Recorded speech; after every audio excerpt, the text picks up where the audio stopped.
Good morning, everyone. This is Stan in Gainesville, Florida, and you are listening to Light Talk. Hi, this is Steve in Dallas, Texas, and today we are discussing process, gel, and magic sheets on Light Talk. And this is David in Long Beach, California. And if you don't already know, you are listening to Light Talk, and we are the Lumen Brothers. So welcome to episode 109, everyone. And it is the end of the semester for all of us. Yay! Yay! Grades are in. Grades are in. Grades you're on are quarters, in. right? Or you're on semesters. Are you on semesters? No, we're on semesters. Yeah, you guys end earlier than we do. Because it gets super hot here, and to get graduation, it is already getting hot. So it's 80 degrees. It's 80 degrees before noon. You know it's getting hot. That's ridiculous. Another reason why I don't live in Florida anymore. How warm is it, Steve, where you're at in Dallas? 68. Oh, lovely. Yep, that's pretty much what the temperature is here in Long Beach. Jealous. So what are you guys doing this summer? I have projects and I have vacation. I have 3 consulting projects now all rolling. One is a recital hall here in town. One is a new fine arts building with a theater and a black box and a lobby reception space in Tampa. And one is going to be a new 750-seat church. And in the middle of all that, I'm going to go to Europe, not to light a show, but I'm going to, for pleasure, Amsterdam and Copenhagen. But the cool thing is, the Rijksmuseum in Amsterdam has the largest collection of my hero's work anywhere in the world, and that's Rembrandt. And for the first time in history, they are showing all the Rembrandts they own at once. So we've already got our ticket to see that. So that's pretty exciting. And then whatever theater, opera, dance we can catch while we're there, we will be immersing ourselves in the pleasure of viewing, not making. That's fantastic. And you are bringing that package I told you about back from Amsterdam, right? We'll do that offline. Oh, okay. That's what package? It's the Lumen Brothers swag. We ordered special Lumen Brothers swag from Amsterdam. It's coming in, and I think you guys are going to distribute it at LDI this year. Oh, okay. I'm a little behind the curve on this, but I'm certainly a willing partner. Okay, well, it's coming in imported from Amsterdam. Is what I'm bringing legal? Yes, it's legal. It's not anything like you think it is. I just thought it was. Oh, okay, good. Yeah, I'm happy to. I'll leave some swag. extra room in the luggage. Exactly. Sure, no problem. So anyway, yeah, and for those who did listen to us last week, we have announced that we will be back at LDI, although I may not be there. Because I will be, I'm doing a show. I'm lighting a show in Palermo.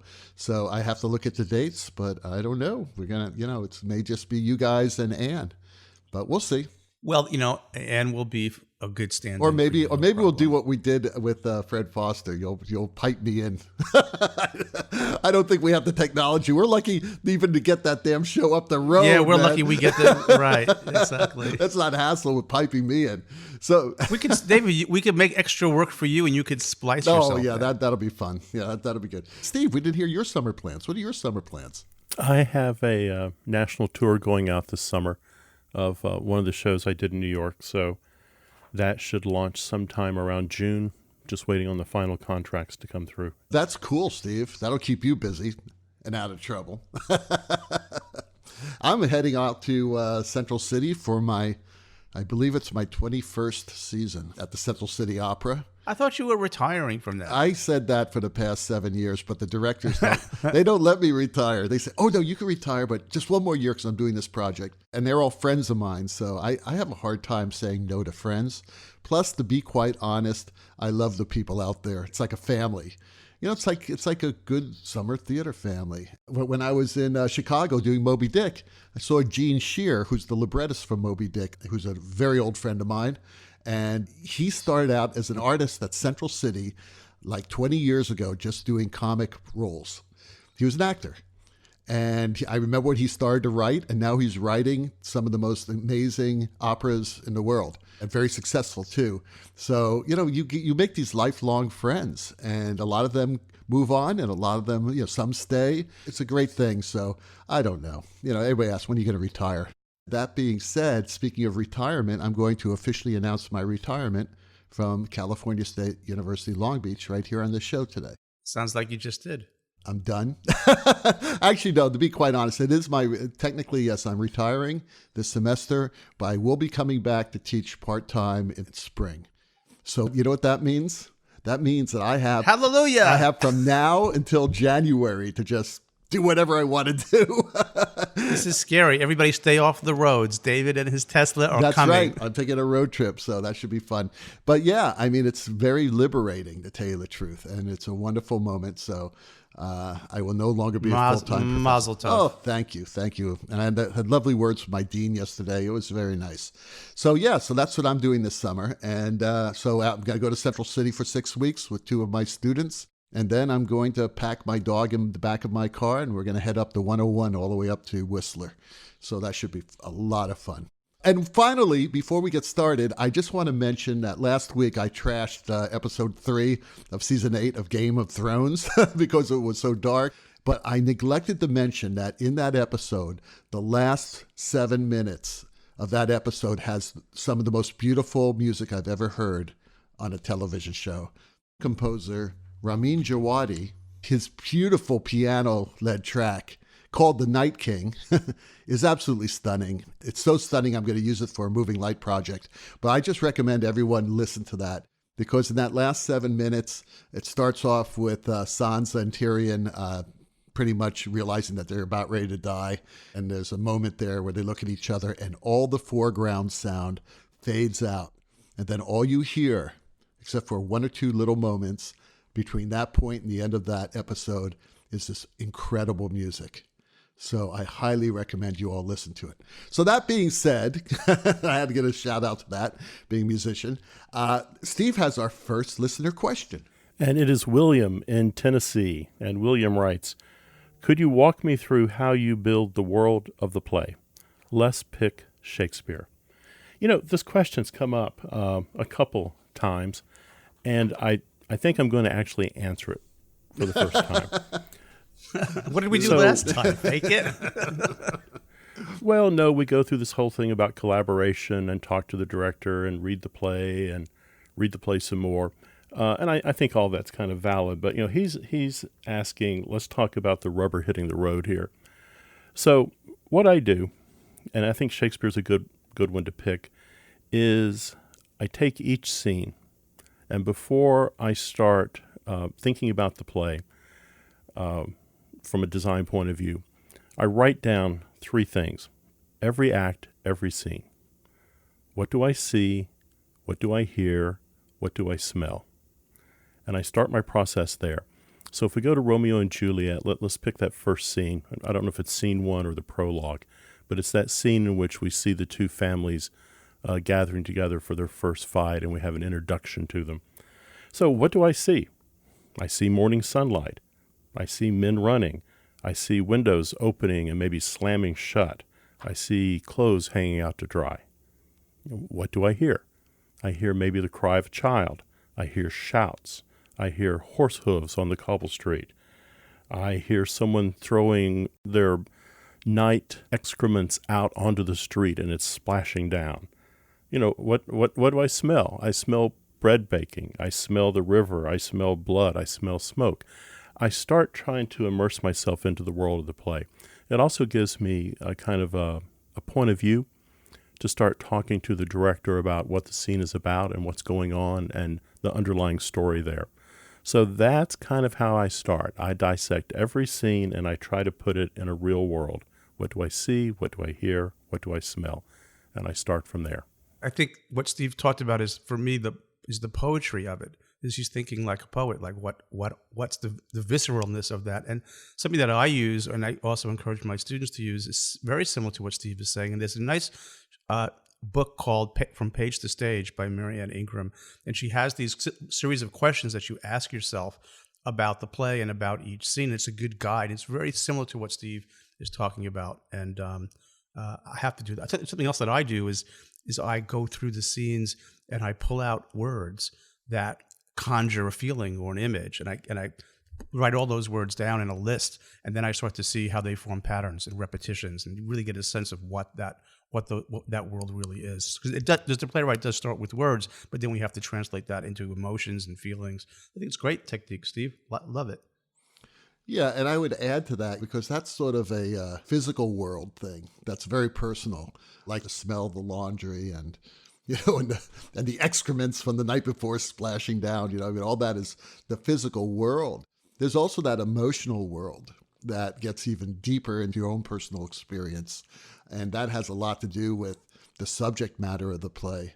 Another way to physicalize that idea that I do this on some shows, and I sort of even do it on consulting projects. But do you guys know what a mind map is? You can look it up. It's kind of interesting. It's where you take a blank canvas or a sheet of paper while you have the project or the scenes in mind. And sometimes you put on some neutral music in the background, and you just let your mind free associate about what you're thinking about. And through that free association, ideas and thoughts and, like Steve says, smells or feelings that are physical, you start to write them down in sort of a free-form way. And you just let that happen for like an hour or two. And then when you come back to it and you see the things that your mind pushed out from its subconscious or its unconscious to its consciousness onto that mind map. It's letting your mind just go where it wants to go. And then, which is sort of just like, it's like improvising jazz. Like if you're playing music, it's letting it come out and then see what comes out without you directing it. You could maybe I'll put up a little link to what a mind map is. I forget who taught me that years ago, but that's a technique that I use, and it's a technique I share with the students. Great. Hey, Robin in Chicago asks, can you discuss your magic sheet? What do you prefer? Oh, there we go. Magic sheet. So what is a magic sheet, first of all? Magic sheet, some people call them cheat sheets. I always like the term magic sheet because it's magic, man. Right? We're making the magic. We're making magic from the sheet, man. Well, you know what it is? It's for the people who don't know, it's actually any sort of visual aid that you can use that can give you a quick reference to the channels and groups that you want to call out when you're lighting a show. And there are so many different styles of magic sheets. Again, thinking back of when I started as an assistant and even as a student designer, it was from everything from like drawing little arrows and putting the colored pencils and arrows. Oh, I never used colored pencils, man. That was much too elaborate for me. I love the colored pencil thing. I would I'd use highlighter pens. Highlighter pens are kind of cool. I draw something and put a channel number and then highlight it in yellow and highlight that in blue or whatever. Yeah, and so you did use colored pencils. I did. I always liked that sort of little graphical thing where I would have like a little mini ground plan down there and draw arrows. And if it had gobos in it, I'd draw little circles around the arrowhead. You did get into it. You did. I don't know. Because I needed something, that was very clear for me in a very graphical way. I discovered the magic sheet that I really liked, which is a very graphical magic sheet, and then have basically lists of specials for, broken down by scene. That's the way I would do it. It's sort of in a way of doing it like a light plot where you have the key light for a scene, and then you'd have fill light and maybe specials and things like that.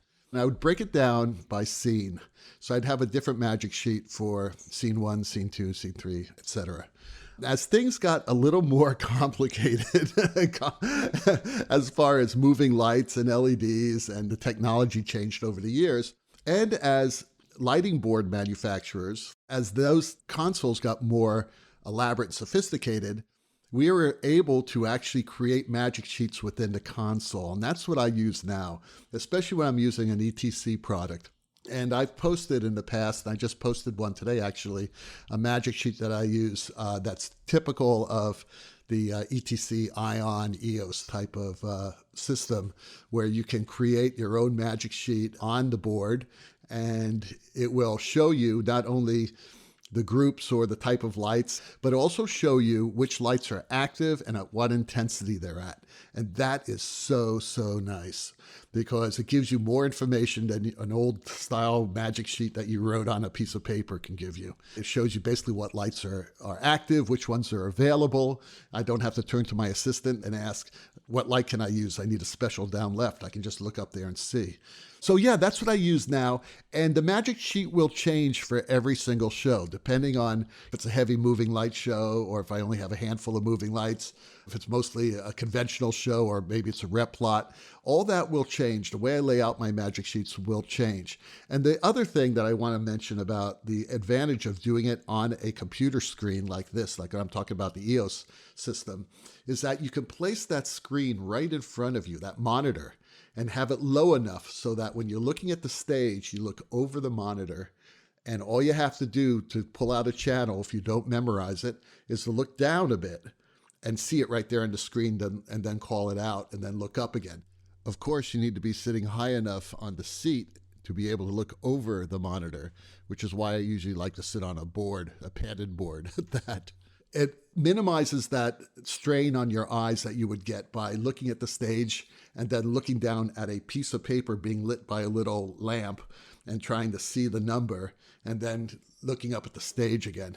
It really does help with eye fatigue. What do you guys think? I don't know. It's kind of a slippery slope there. I think the cautionary tale is to the young designer who is also programming his or her own work. And I think sometimes if you're not careful, I mean, again, I'm talking about entry-level designer, you get trapped staring at the console and you never look at the stage. And so you're quickly punching and editing and putting stuff in. And what I have noticed is I will say to a first-year student, did you see what just happened on stage? And they'll go, what do you mean? And it's because they're staring at the screen. So I think, again, this is the novice, not the experienced programmer.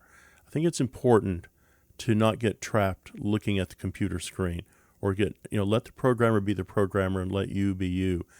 I also like to move about the theater. I mean, there's some shows I'm tied to a desk, and you're right. I love looking down at the monitor and seeing where everything is. But I also like kind of just staring at the stage and asking for things without taking my eye away from the stage. I have to agree with that. It is a trap. I think that Steve is right. At UF, almost every show has a programmer. And sometimes, like for example, on a show this semester, I have a student who's programmer but becoming a designer and was really used to pushing their own buttons and looking at the screens. I said, you're not going to be doing this on this show. I want you to watch the stage and tell the programmer what you need, because I have very competent programmers. And that was it was a change for her.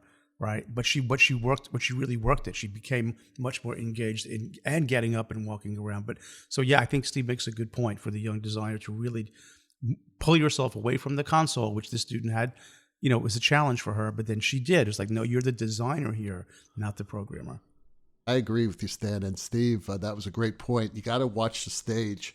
You don't want to get trapped with your eyes looking down ever. But there's one other thing I want to talk about, and that has to do with another type of magic sheet, and that's called a moving light map.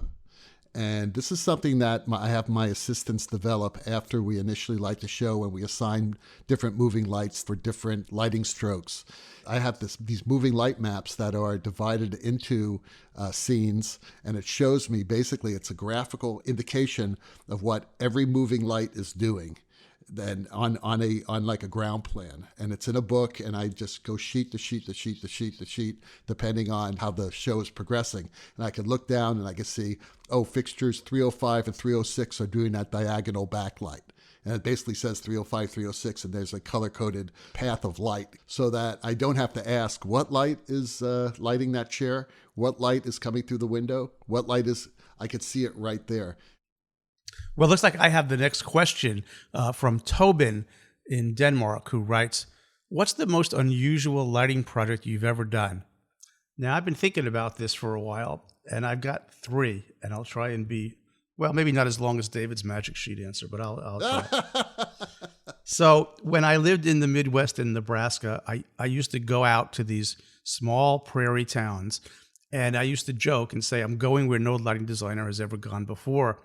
But anyway, what was cool is that you would go to these towns that had these 3-story buildings, and these were built, I guess, in the 1800s, all across the country. They were called circle rep companies, and the first floor would be commercial, be like a general store, and then the second and third floors were 2-story spaces that were opera houses, and there'd be these loading docks that would be like 10 feet in the air with a crane to bring the scenery in, And these were done back in the day when companies would go to a major city, right, and do a production, and then they would run out to this circle of spaces that were within a day's travel from the major city and do these performances in these rural locations. And in the 90s, I was getting these calls to go out and renovate them. So I did a lot of lighting work in these circle rep situations in these small prairie towns. That was unusual. The most unusual two are lighting projects. The two, one was working at Smithsonian on one particular piece that was colored thread in the air as a sculpture, and how to light colored thread in a gallery space and not blind the observer and graze these threads that were put together in a rainbow format. That was really unusual and a lot of fun. And the most unusual I'm actually doing right now, which is sort of odd. I am measuring light in a hospital, intensive care units, as part of an institutional review board study. And we are measuring all the metrics you could imagine: CRI, TM30, melanopic lux, spectrum in ICUs, intensive care units, and nurses' stations in ICUs in an old building. And then we're going to be doing the same measurements in a new building with a different lighting design. And then the study is going to show differences between staff burnout, health outcomes, people's attitudes, all of this. So that's sort of like the most unusual lighting project I have ever done, and I'm in the midst of that right now. It seems to me like whenever you do architecture, you're going to be doing a lot of unusual projects. And I just think back of all those crazy things I did for Disney when I consulted for them back in the early 90s and late 80s. There were a lot of unusual things that, unfortunately, I cannot talk about. Because I have non-disclosure agreements. Still? The NDAs are still in effect? I can't. I would never do it. Anyway, there was one project that I worked on when I was an architectural designer after I left SMU for a little bit, where we were designing a lot of celebrities' homes. And one of the celebrities, and I can't tell you which one, wanted a foyer that looked like a disco. So when you walked in, it was like being in a discotheque.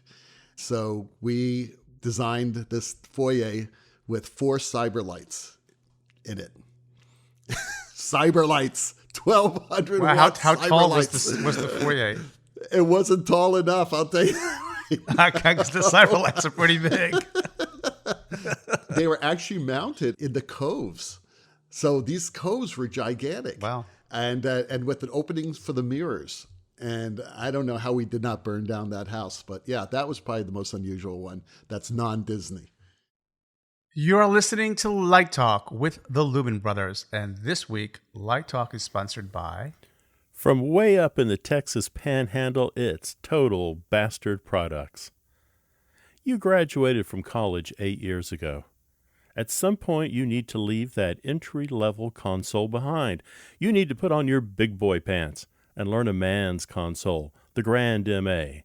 Well, Total Bastard Products has just the thing to get you going. The Programmer Yourself Beginner's Chair. The baby programmer can now sit or stand safely behind a Grand MA and learn the basics. It comes with a beep-beep horn to let folks know you're in trouble, a punching bag to help you let off some frustration, and, of course, a 25,000-page Grand MA owner's manual in German. The Programmer Yourself Beginner's Chair has guardrails that swing out to let juniors sit down. It even comes with a safe supporting straddle. Add in a gleaming chrome-like finish and the Programmer Yourself Beginner's Chair is complete. Now you can pretend you're a $1,200 a day programmer, just like the big boys and girls. Start today. What could go wrong? Order now, and we'll throw in a Total Bastard Products no-spill sippy cup. So pour yourself a cup of milk and get started. How do you know you're getting genuine Total Bastard Products? Just look for the caveman holding that roll of gel. That's great. I like the German there's manual. some good imagery in that. And we need it because it's tough, man. It could be, those consoles could be quite intimidating to the young programmer. Or the old designer. And now, back to Light Talk. Well, the sound of those ducks, they're still around, guys. These ducks are going to outlast us, I'm telling you. The sound of them tells us that once again, it's time for our Let's Talk About segment.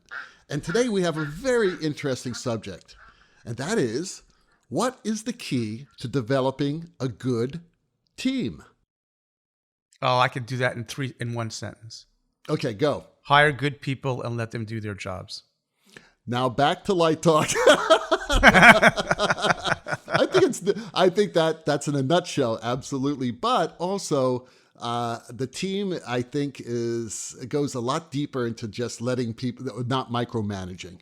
Right. That's what I'm saying. Yeah. Yeah, I know, but I think it goes a little further into that because we're kind of like a team that sort of shares our ideas, right? We develop, a piece of art from the total of our ideas. Synergy?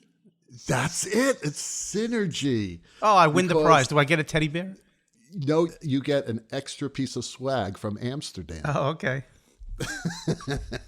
So synergy is created when a group of people are able to trust each other, not only let them do their job, but also trust each other that we could be open and share ideas. I think you hit the most important word there, is the T word, trust. It's terribly lacking these days, all over the place. So when you have a team of people who like each other, who spend time with each other, who respect each other, and trust each other, who can talk about the play, but also talk about other things, you become friends. And you reach a point where you've got this total relaxed synergy happening. This is rare. Unfortunately, it's rare. I'm fortunate after like 40 years of doing this crazy thing that I'm able to have 2 or 3 teams like this. But a lot of times it doesn't happen. The connection's not there. It's like dating, really, when you think about it. The connection's not there. You got to have something. Just because your date may look great doesn't mean that that person is the right person for you to create a relationship. And it's the same way with a band, and it's the same way with a team of theater artists. Or even Lumen Brothers making a podcast. Let me ask a rhetorical question and then answer it. So how do you build trust? What is, if there was a manual for building trust, like what would be the steps in building trust? And I'm going to answer that question. I think this works for me. And I do teach this.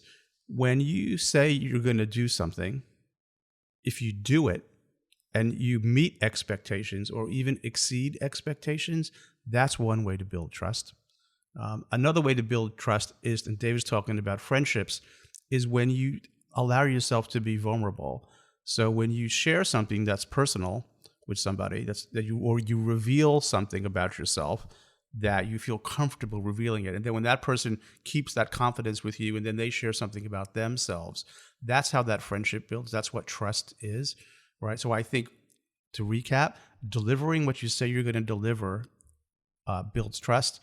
And then sharing something about yourselves with each other builds trust, and that builds friendship. And friendship is based on trust. And I think that's in our business, when you meet somebody for the first time, you don't have a lot of time to build that trust. David, you have these wonderful long-standing relationships, and so do I. But sometimes you have to build that trust quickly because, we're going into tech tomorrow, and we just met 2 days ago. So building trust quickly, you need something that you can do to sort of, either it's over coffee, it's over tea, it's over a beer. You have to make that friendship, and that friendship is based on sharing, and then keeping each other's confidence, and being a mensch, essentially. It's funny you say mensch. That is such a wonderful word. I always look at these great mensches of history, like Shep Gordon, people who have all this money, but they'll just go ahead and help other people no matter what. I think it's just fantastic. Let me add something, because since you mentioned Shep, I had this conversation with somebody at school the other day, and everybody's interested in what group they belong to and how that group is treated, or this group is treated and that group is treated because of these differences. I got to tell you, the thing that I'm most interested in is someone's character. And character is easily discerned by not necessarily what people say, because words are important, and I'm not diminishing the power of words, but it's really determined by what they do and how they behave. And character is what really matters more than anything else. And that's how trust is built. And that's how good teams happen, by people of good, high character. Right. I have a question here from Elizabeth in New Zealand who says, why do companies make clear gel?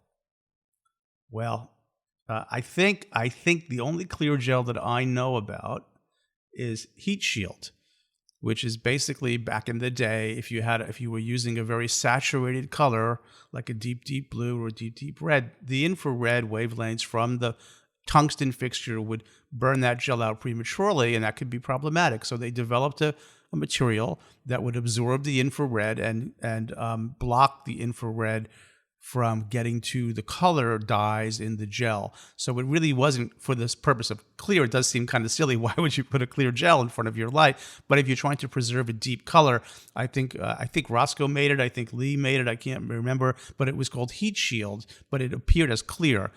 Or unless you were going to maybe draw on it or dye it yourself, perhaps. I don't know. Maybe there's some other uses. But the one that comes to mind for me was heat shield. I don't know what you guys know about the clear gel. Well, clear gel had a couple different purposes. Lee, I think, was the first to make it. And keep in mind, Lee was making things for photographers. Mm-hmm. Right. So that clear gel had a purpose in photography. Also, if you go back to the day of color scrollers, oh yes, in which you're taping Right. half a dozen gels together, typically the leader on that roll would be clear. So, I mean, clear gel's been around for a while. Yeah, you start with it open has white. some, it has some utility purposes. I remember that now. Thank you, Steve. I remember that. Oh, the days of scrollers. Hey guys, that Hammond organ solo tells us that once again you've spent another morning listening to Light Talk. Check out our website on lighttalk.org for future guests, and be sure to follow us on Facebook and subscribe to our podcast on iTunes. That way you will not miss a second of Light Talk fun.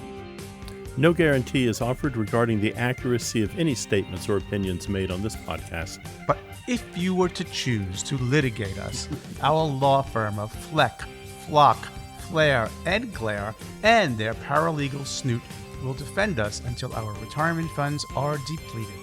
Light Talk is written and produced by the Lumen Brothers, coming to you from Long Beach, Gainesville, and the Lone Star State.